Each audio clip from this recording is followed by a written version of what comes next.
नमस्कार मित्रों, आपका स्वागत करते हैं आपके अपने YouTube चैनल कॉम्टेरिया study hard get success, study harder and achieve your goal. आज का जो हमारा विषय है, हमने आपको बताया था कि टेबलर फॉर्म में हमने जो कंटेंट बनाया है वो आपको बताएंगे। टेबलर फॉर्म हमारा तैयार है। जो विद्यार्थी नए हैं कृपया वो चैनल को लाइक कर दें, शेयर कर दें वीडियो को और चैनल को सब्सक्राइब करें। आई होप कि आप सभी को क्लियर दिख रहा होगा पूरा कंटेंट। हाँ, क्लियर विजुअल है। आइए स्टार्ट करते हैं अपना। हमारे पास एक फ्लो चार्ट है। फ्लो चार्ट यहाँ पर डिटरमाइन करता है अम्बड्समैन प्रोसीजर, जो लोकपाल और लोकायुक्त एक्ट 2013 पे हमने एक फ्लो चार्ट यहाँ एक समरी आपको दे रहे हैं कि फ्लो चार्ट में हमारा जो क्रम संख्या है, एक में लघु शीर्षक है, विस्तार है, आवेदन और उसका प्रारंभ है। ये प्रारंभिक स्तर है हमारा सॉरी। और सेकंड जो हमारा क्रम संख्या है, सीरियल में परिभाषा हम करेंगे। इसके बाद जो हमारी सब हेडिंग आती है लोकपाल की स्थापना। लोकपाल की स्थापना के अंतर्गत हमारे पास है थर्ड हेडिंग कि लोकपाल की स्थापना। फिर फोर्थ हेडिंग है चयन समिति की अनुशंसाओं पर अध्यक्ष और अन्य सदस्यों की नियुक्ति। और पांचवा जो हमारे पास बिंदु है, अध्यक्ष सदस्यों की रिक्ति को भरना। अध्यक्ष या सदस्यों की रिक्ति को भरना। और वहीं पर छठा पॉइंट हमारे पास यहां आ जाता है अध्यक्ष तथा सदस्यों का कार्यकाल। अध्यक्ष तथा सदस्यों का कार्यकाल, ये सारा कुछ हम लोगों ने पढ़ लिया है। हम एक लास्ट में आपको समरी फ्लो चार्ट बना के दे रहे हैं, जो कि हमें यहाँ जीस्ट ऑफ एनसीईआरटी में हम यहाँ पे पूरी तरीके से मॉडरेट फॉर्म में हमें मिला है। तो हम चाहते हैं कि हमारे विद्यार्थी जो हैं एस्पिरेंट हैं वो भी इसको जाने। काफी अच्छा मुझे लगा। एक फ्लो चार्ट है हमारे पास लोकपाल एवं लोकायुक्त एक्ट 2013। इसमें हम सीरियल नंबर, सब्जेक्ट और इसके लेवल्स, प्रारंभिक लेवल पे हम करेंगे तो लघु शीर्षक के बारे में, इसके विस्तार और आवेदन और प्रारंभ के बारे में जानना है। फिर परिभाषा इसकी जाननी, एक्सप्लेनेशन। फिर लोकपाल की स्थापना में देखेंगे तो लोकपाल की स्थापना है। और इसके बाद चयन समिति की अनुशंसाओं पर अध्यक्ष और अन्य सदस्यों की नियुक्ति है। और इसके बाद अध्यक्ष और सदस्यों की रिक्ति को भरना है। फिर हेडिंग हमने पढ़ी थी अध्यक्ष तथा सदस्यों का कार्यकाल क्या था। इसके बाद हमने यहां डिस्कस किया था अपने चैप्टर्स में कि अध्यक्ष सदस्यों के वेतन, अध्यक्ष व सदस्यों के वेतन। इस एक्ट के तहत जितने भी सदस्य और अध्यक्ष हुए तथा सेवा की अंत शर्तें, पूरी शर्तें जो हैं वो सारे। इसके बाद आठवां पॉइंट हमारे पास यहां देख लीजिए ऊपर। आठवां पॉइंट डिटरमाइन करता है कि पद मुक्ति के बाद अध्यक्ष और सदस्यों, पद से जब मुक्त होते हैं तो उसके बाद पद मुक्ति के बाद अध्यक्ष व सदस्यों, जो लोकपाल और लोकायुक्त अधिनियम 2013 है तो उसके तहत पद मुक्ति के बाद अध्यक्षों और सदस्यों द्वारा किए जाने वाली नियुक्तियों पर रोक। सदस्यों द्वारा किए जाने वाली नियुक्तियों पर रोक। देखिए ये सारे पॉइंट्स जो हैं बहुत ही इंपॉर्टेंट हैं और एस्पेक्ट्स ऑफ द एग्जामिनेशन। और कुछ परिस्थितियों में ये सारी चीजें हमने पढ़ा, उसका हम एक समरी ले रहे हैं कि क्या क्या हमने पढ़ा है। यहाँ पर कुछ परिस्थितियों में अध्यक्ष के रूप में सदस्य कार्य कर सकते हैं, ऐसा हमने आपको बताया था। कार्य कर सकते हैं। ये सारा हम जो पढ़ रहे हैं लोकपाल की स्थापना के अंतर्गत पढ़ रहे हैं। इसके पहले में 2 पॉइंट, लघु शीर्षक, उनका विस्तार, आवेदन और उनका प्रारंभ और उनके एक्सप्लेनेशंस, ये परिभाषाएं, जो उनका डेफिनेशन, ये सब हमने प्राइमरी लेवल पे पढ़ा। और फिर इसमें सेकंड हेडिंग है लोकपाल की स्थापना। इसके अंतर्गत लोकपाल की स्थापना, चयन समिति की अनुशंसाओं पर अध्यक्ष और अन्य सदस्यों की नियुक्ति।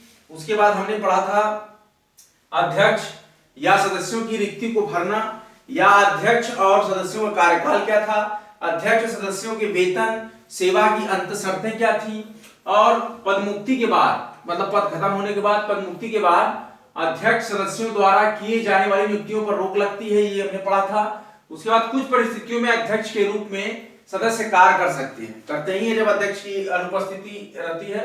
उसके बाद यहाँ लास्ट पॉइंट है 10वां हमारे पास कि सचिव जो सेक्रेटरी हैं, सचिव और अन्य अधिकारियों, सचिव कॉमा है अन्य अधिकारियों तथा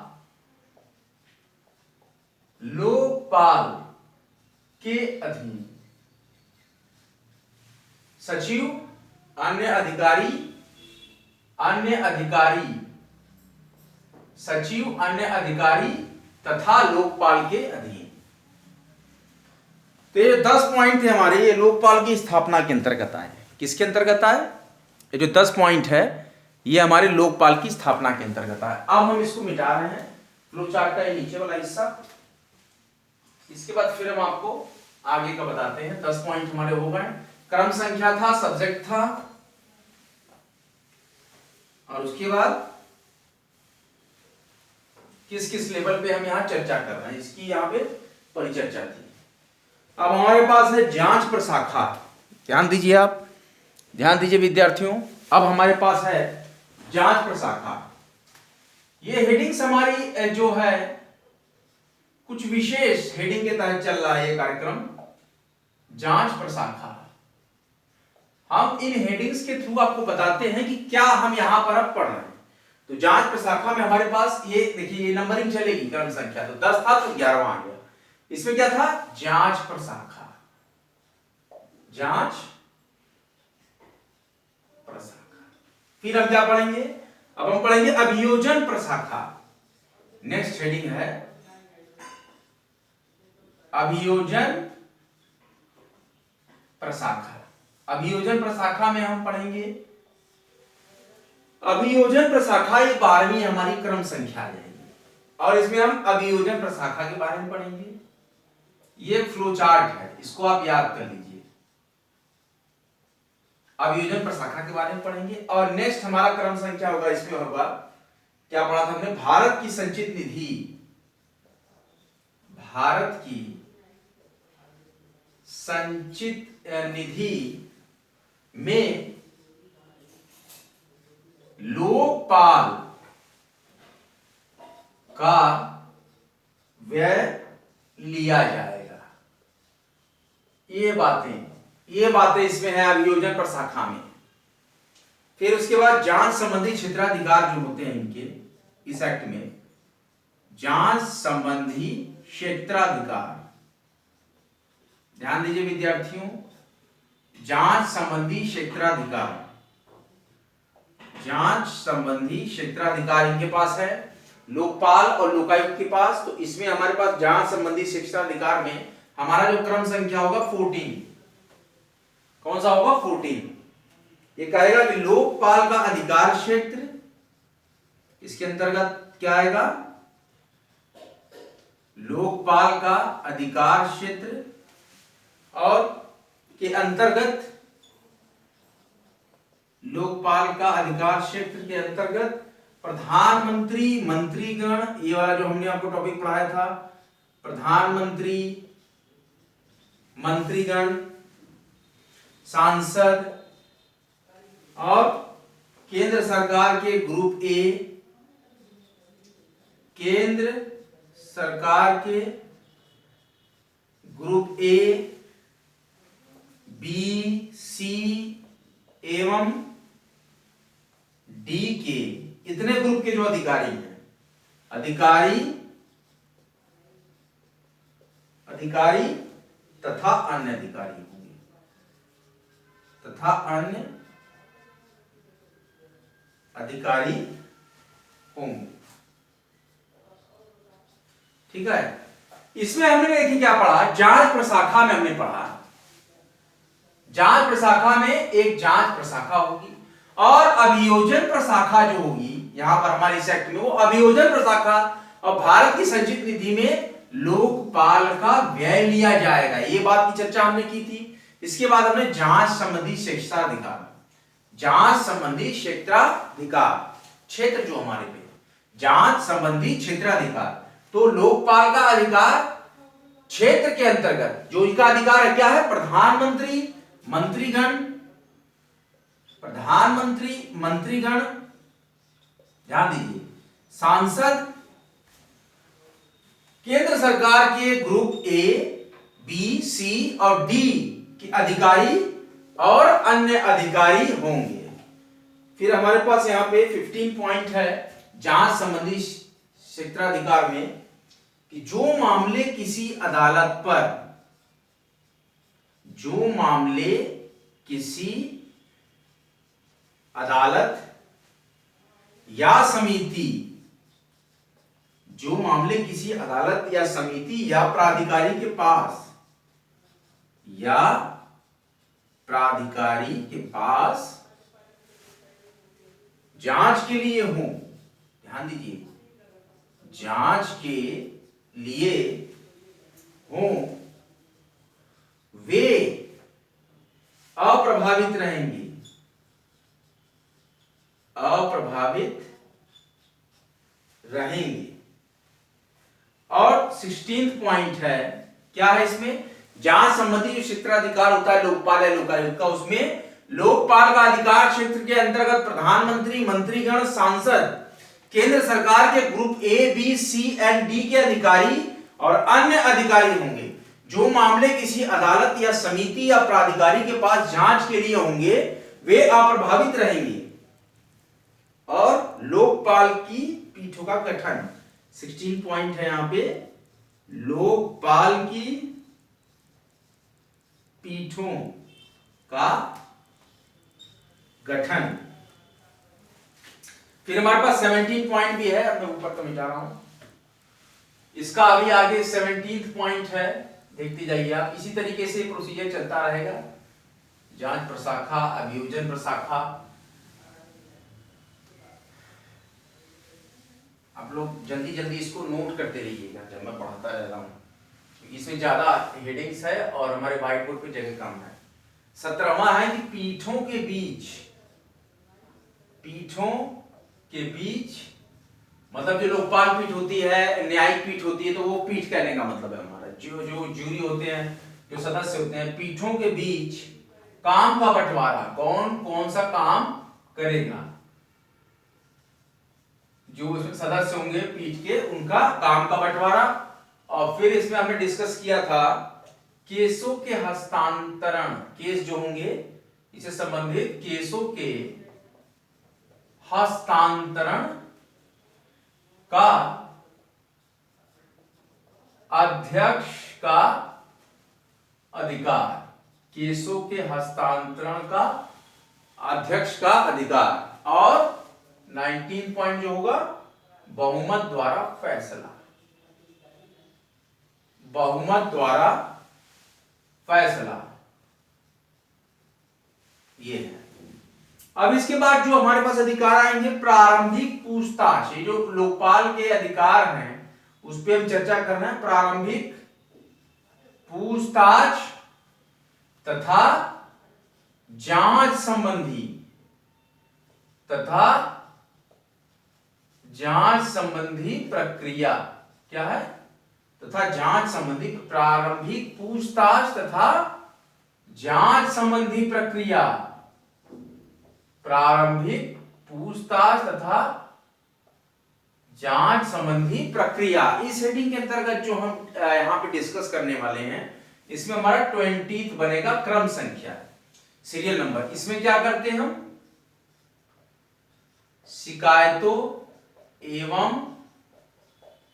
प्रारंभिक जांचों, शिकायतों एवं प्रारंभिक जांचों और से संबंधित प्रावधान, से संबंधित प्रावधान मतलब प्रोविजन, ये होगा।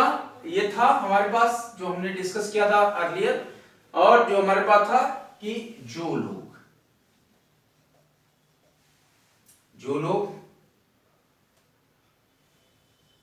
और 22 का कि लोकपाल को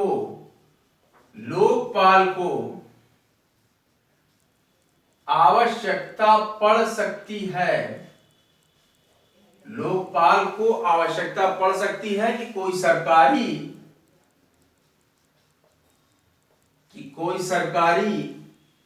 सेवक या अन्य व्यक्ति सूचना दे, तभी वो एक्शन लेंगे। व्यक्ति सूचना दे तभी वो एक्शन लेंगे, उसके अलावा वो एक्शन नहीं लेंगे। इस केस में हमको ये चीज देखनी होगी लोकपाल के केस में।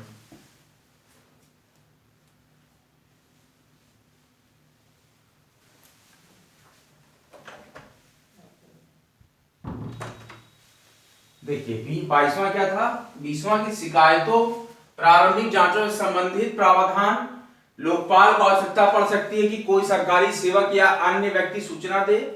और यहाँ पर 23वां नंबर जो हमारे पास पॉइंट डिस्कस करने के लिए है उसको आप यहाँ देख लीजिए। 23 में कहता है कि अभियोजन शुरू करने के लिए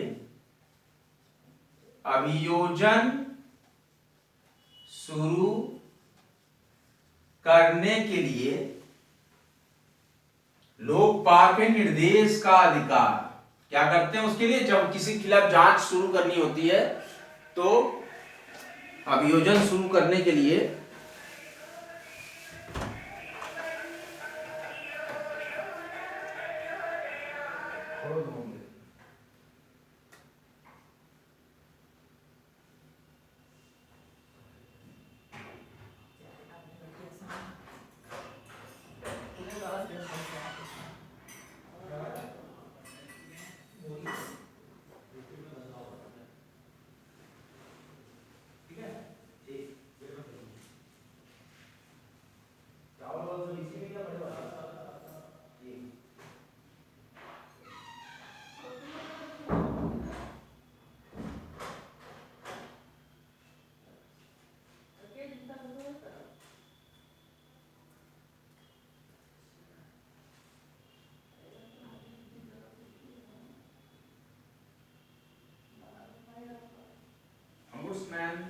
इंस्टीट्यूट प्रोसीजर में हमने इंडिया के अंतर्गत पढ़ा।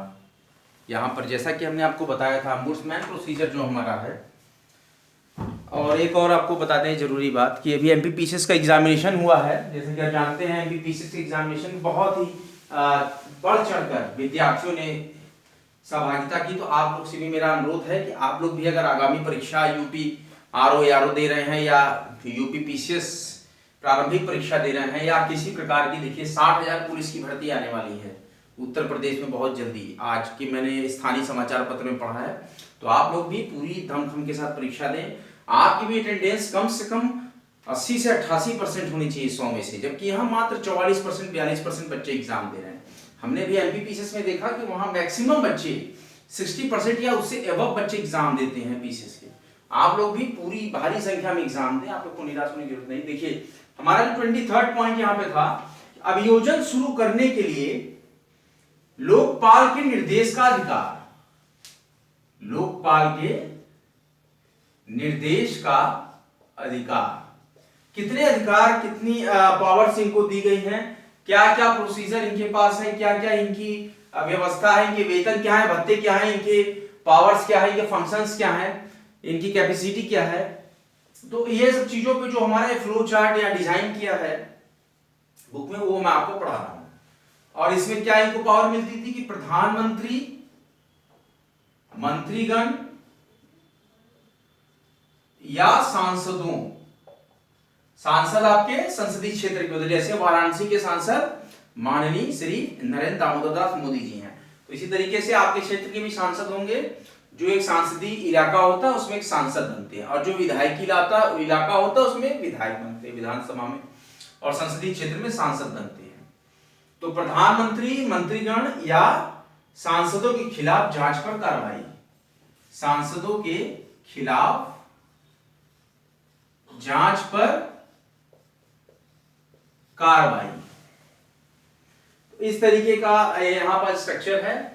एक आपको हम समराइज रिवीजन करा देते हैं इस लेक्चर का आज के, फिर उसके बाद अगर समय बचेगा हम प्रोसीड करेंगे, अदरवाइज फर्दर लेक्चर हम यहाँ पे परफॉर्म करेंगे। आइए हम लोग रिवीजन कर लेते हैं जितना भी हमने अभी तक आपको पढ़ाया है इस पॉइंट पे। तो आइए अब हम एक समराइज रिवीजन यहाँ पर लेते हैं। कहा जा रहा है इसमें पॉइंट में, मैं आपको बता रहा हूं पूरा फिर से। एक प्रारंभिक जांच हुई जिसमें कि हमारे पास क्रम संख्या था, विषय वस्तु थी और हमारा प्रारंभिक जांच थी कि लघु शीर्षक, विस्तार, आवेदन और प्रारंभ। उसके बाद हमने उसकी डेफिनेशन को पढ़ा। फिर हमने लोकपाल की स्थापना में लोकपाल की स्थापना, चयन समिति के अनुशंसाओं पर अध्यक्ष, अन्य सदस्यों की नियुक्तियां और अध्यक्ष या सदस्यों की रिक्ति को भरना, अध्यक्ष और सदस्यों का कार्यकाल। और इसके बाद जब हम यहाँ पर पहुंचे कि जांच संबंधी क्षेत्राधिकार पे, तो लोकपाल का अधिकार क्षेत्र के अंतर्गत प्रधानमंत्री, मंत्रीगण, सांसद, केंद्र सरकार के group A, B, C, D group के अधिकारी और अन्य अधिकारी होंगे जो मामले में किसी अदालत या समिति या प्राधिकारी के पास जांच समिति के लिए होंगे, वे अप्रभावित रहेंगे। और लोकपाल की पीठों का गठन होगा जिसमें कि पीठों के बीच काम का बंटवारा होगा और केसों के हस्तांतरण का अध्यक्ष का अधिकार और बहुमत द्वारा फैसला किया जाएगा।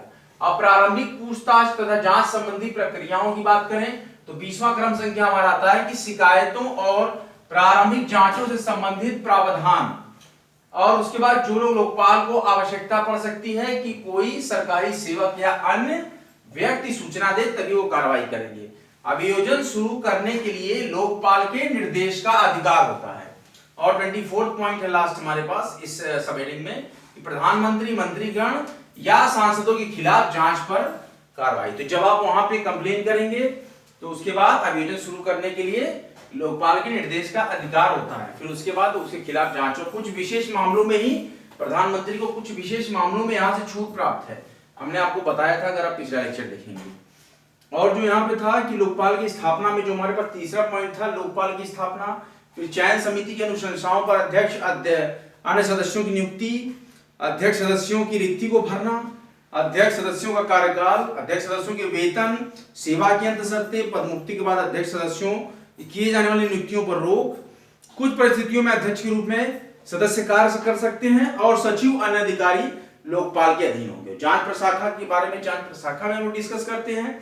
फिर अभियोजन प्रशाखा में अभियोजन प्रशाखा और भारत की संचित निधि में लोकपाल का व्यय लिया जाएगा। और जांच संबंधी क्षेत्राधिकार से हमने आपको अभी पढ़ा दिया। तो ये पूरा हमारा आज का एक समराइज रिवीजन रहा जिसमें कि हमने 24 पॉइंट्स डिस्कस किए हैं। प्रधानमंत्री, मंत्रीगण या सांसदों के खिलाफ जांच पर कार्रवाई। इसके बाद हम लोकपाल की शक्तियों के लिए डिस्कस करेंगे और भी हमारे फ्लो चार्ट में बहुत से इंपॉर्टेंट पॉइंट्स हैं जिसको कि हम डिस्कस करेंगे। बने रहिए जब रहिए आपके अपने महत्वपूर्ण चैनल कॉमटेरिया पर। यूट्यूब पर आप कॉमटेरिया को सब्सक्राइब कर दें और आप लोग विभिन्न प्रकार के जो विश्वसनीय कोचिंग संस्थान हैं बड़े बड़े IAS PCS के, वहाँ से MP PCS के जितने भी MP में इंस्टीट्यूट हैं वहाँ से आंसर की जारी की गई है। जैसे कि विजिल IAS वालों ने सेट D का आंसर की शाम को ही जारी कर दिया था और भी कई इंस्टीट्यूट अपने आंसर की जारी कर दी है। आप लोग फिलहाल उससे मिला लीजिए। अभी कुछ दिन में मैं आंसर की तैयार करके आपको परफेक्ट उसको कराऊंगा MP PCS PT के पेपर को सॉल्व। तब तक आप लोग थोड़ा सा इंतजार करिए। आप लोग और जगह से मिलाते रहिए, देखते रहिए अपने मार्क्स को। अभी मध्य प्रदेश लोक सेवा आयोग भी अपने आंसर की एक हफ्ते के अंदर जारी कर देगा।